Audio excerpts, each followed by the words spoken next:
gì họ phải nói này nói sẽ vừa mà sẽ hồi nha vừa special như nói là anh ấy nha vừa sẽ có giải thì những bảo là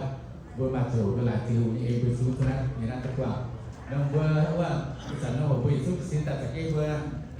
chỉ có tôi bài rồi nên xin vừa xuống đặt cái tôi bài nó sẽ ăn đi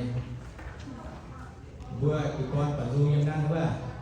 thì vừa từ số con lẻ chỉ kiện dùng à những bảo ổ với thể mà có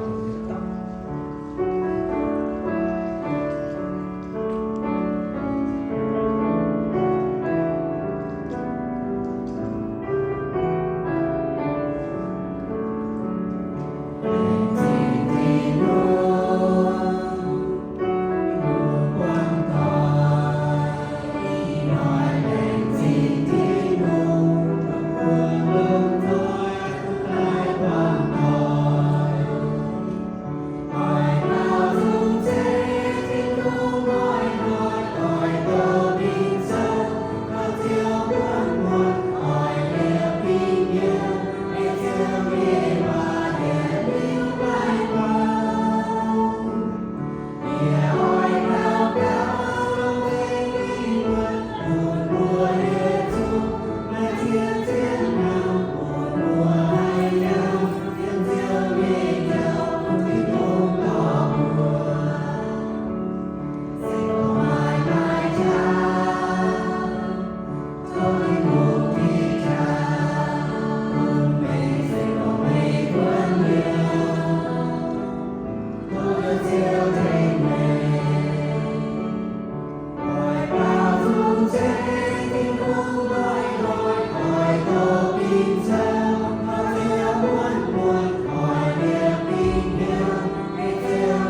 cho kênh Ghiền